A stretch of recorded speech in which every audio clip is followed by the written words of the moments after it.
운 좋게 됐습니다. 강남 아파트. 예. 계약금도 없어서 대출받아서 냈습니다. 보통 받아서 계약금 정도는 있는 상태에서 하는 건데. 집에 전세 보증금에 박혀 있는 상태고 현금 유동성이 전혀 없어가지고 동생한테 빌리고 어머니한테 빌리고 장모님한테 빌리고 모자란 거 대출 받고. 자기 자본 없이 계약금까지 하셨네요. 네. 어떡하지라는 걱정을 되게 많았던 것 같아요. 특히나 강남이다 보니까 시세는 말도 안 되게 높은 상태였어요. 그래서 당연히 후순위 대출이 여유가 많이 있었구나. 내 돈 한 푼도 안 들이고 들어가겠네라는 생각으로 대출이 나왔어요. 100% 대출이에요. 결론적으로는 100% 더 나왔죠. 그때 궁금증이 생긴 거예요. 아니 이 사람은 고등학교까지밖에 안 나왔는데 배운 게 나보다 적다고 생각을 했는데 왜 이렇게 돈이 많지? 그때부터 그 제 편협한 생각이 없어지기 시작했던 것 같아요. 그때부터 아 이런 사람들한테 분명히 배울 점이 있겠구나. 나는 진짜 우물하는 개구리였구나. 그러면 내가 이 사람한테 뭘 배울 수 있지라는 생각이 컸던 것 같아요. 부동산을 공부하면서 막 물어봤던 것 같아요. 그렇죠, 어떻게 그러냐. 공부했냐? 어떻게 투자했냐? 어떻게 돈을 마련했냐? 그러니까 그 사람들이 하는 말은 제가 했던 청약에 대해서 얘기를 드리자면 동대문에서 만난 성공한 사업가분한테 조언을 듣고 행동한 거네요. 맞습니다. 그러면? 그렇구나. 집을 사야겠다는 생각이 있었는데 어떤 집을 사야 될지 아무것도 몰라서 물어봤더니 무조건 아파트를 사야 된다. 그리고 청약이 가장 좋은 거다. 그때 그렇게 얘기를 해주더라고요. 난 돈이 없다. 지금 전세도 90% 풀대출 받아서 살고 있고 시드도 없다. 그러니까 청약 당첨만 되라. 그럼 알아서 돈이 생길 거다. 예전 같아서는 안 믿었을 텐데 이미 그 사람은 제 눈으로 확인했기 때문에 의심하지 않고 그냥 했죠. 선생님도 의심을 많이 하는 사람이잖아요. 그럼요. 강박적으로 의심을 하죠. 근데 어느 정도 선에 부합한 거를 내가 증거를 찾았으니까. 네, 내가 눈으로 봤으니까. 그러면 이 사람은 어느 정도 그 이상은 신뢰해도 되겠다라고 생각한 거네요. 맞습니다. 그래서 그때부터는 내가 진짜 보잘것 없는 사람이구나. 뭐든지 돈이든 나름의 성공이라는 그 추상적인 개념이지만 내가 하는 일에서 성공에 다가가려면 출발이 그거 같아요. 아 내가 진짜 바보구나. 내가 아무것도 없는 거구나. 를 받아들인 게 난 출발이라고 생각해요. 맞아요. 선생님도 그 부분을 정확히 느꼈다고 생각이 좀 드네요. 부자의 문턱에 이제 다가가기 시작한 출발이 그 부분이라는 생각이 제가 조심스럽게 들어요. 좋은 분들 알아가지고 청약하기 전에 이제 아파트도 찍어주고 막 그랬어요. 주변 사장님들이. 그러니까 적은 돈으로 살 수 있는 아파트들. 갭 투자라든지 이런 것도 그게 또 있다. 중요하잖아요. 적은 돈으로 좋아 보이는 걸 사야 되거든.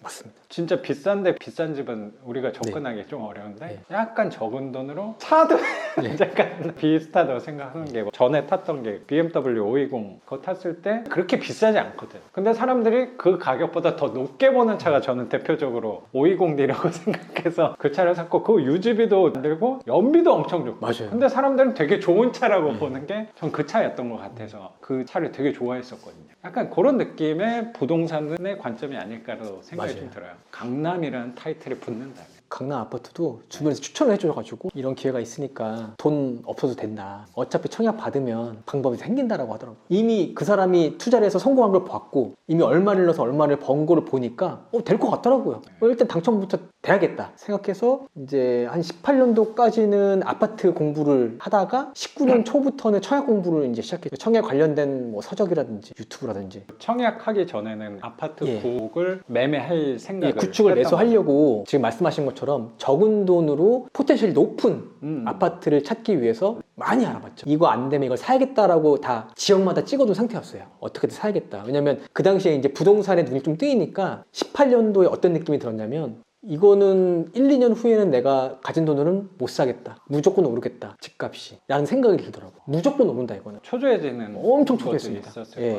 같아요. 더 열정적으로 부동산 공부를 했던 것 같아요. 지금 아니면 이제는 살 수 없다. 그 시기 때 청약으로 방향을 돌리기가 또 쉬운 건 아니었을 것 같아요. 공부를 이만큼 예. 해놨고 찍어놨고 실행만 하면 되는 순간이었는데 청약은 아예 좀 새로 시작하는 부분이 아닐까 싶어서. 예, 맞습니다. 그래서 너무 고민이 많았는데 부자 지인분의 일단 이것까지만 노려봐라. 그래서 저는 이제 낮은 자세로 아는 게 아무것도 없으니까 성공했던 사람의 말을 신뢰를 하고 청약을 넣기 시작했죠. 운 좋게 됐습니다. 그게 지금 거주하는데 예, 강남 아파트. 예. 계약금도 없어서 대출받아서 냈습니다. 보통 받아서. 계약금 정도는 있는 상태에서 하는 건데 그것도 계약금은 없어가지고 예. 10%도 없었다. 왜냐면 집에 전세 보증금에 박혀 있는 상태고 현금 아. 유동성이 전혀 없어가지고 동생한테 빌리고 어머니한테 빌리고 장모님한테 빌리고 모자란 거 대출 받고. 자기 자본 없이 계약금까지 하셨네요. 네. 그때부터 금융에 대한 생각이 확실하게 바뀐 것 같아요. 그 전까지도 사업을 하면서 사업자 대출을 되게 매년 받고 있어서 대출에 대한 거부감은 많이 없었거든요. 계약금도 대출로 하다 보니까 내가 감당 가능하면 자본주의 사회에서 대출을 이용하는 게 과연 나쁜 것인가라는 생각이 들더라고요.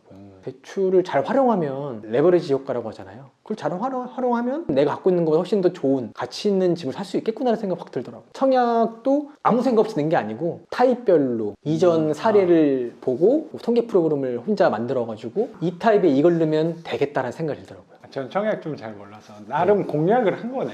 타입이 여러 가지고 높은 걸로. 비인기 타입도 있고 어. 내가 가진 가점에서 확실한 성공률이 있는 타입을 골라서 청약을 넣은 거죠. 청약 넣을 때 어떤 생각이었냐면 재수없는 말이지만 계약금 마련해야겠다는 생각으로 넣은 거예요. 예, 될 거라고 생각하고 넣은 거예요. 자신이 있었거든요. 이건 되겠다. 당연히 당첨이 됐고 입주할 때 돈이 없잖아요. 어떡하지라는 걱정을 되게 많았던 것 같아요. 그 당시에는 이제 분양가 상한제로 시세보다 굉장히 적은 돈으로 분양을 받았거든요. 시세 반도 안 되는 가격으로 받았기 때문에 특히나 강남이다 보니까 시세는 말도 안 되게 높은 상태였어요. 그래서 당연히 후순위 대출이 여유가 많이 있었구나. 내 돈 한 푼도 안 들이고 들어가겠네라는 생각으로 대출이 나왔어요. 대출도 굉장히 잘 받았고 100% 대출이에요. 결론적으로. 결론적으로는 100% 더 나왔죠. 근데 그것도 최대 한도가 있어서 안 나온 거지 최대 한도가 없었으면은 시세 대비 70%도 안 나온 거예요. 그게 어떻게 보면 경매 대출이랑 비슷한 예, 맞아요. 개념이지. 맞아요. 똑같아요. 지금 제가 대출 받는 것처럼 대출을 받을 수 있는 한도만큼 최대로 받은 다음에 전세 보증금하고 합쳐서 이제 기존에 있던 고금리 사업자 대출을 좀 상환하고 언젠가 경매를 해야겠다는 생각을 항상 갖고 있었거든요. 그래서 경매를 하기 위한 여유 자금으로 남겨놨었습니다. 그래서 청약 당첨된 것도 이제 거주한 지 이제 반년 정도 네, 되신 건 거고 맞습니다. 투자금 확보해 놓은 걸로 이렇게 경매를. 예, 그러니까 제가 19년도에 청약이 당첨됐는데 입주로 23년이었으니까 약 3년 정도의 시간이 이제 목표를 달성하면 처지게 되잖아요. 근데 그렇죠. 이 청약이 당첨되니까 더 높은 곳을 바라보게 되더라고요, 사람이.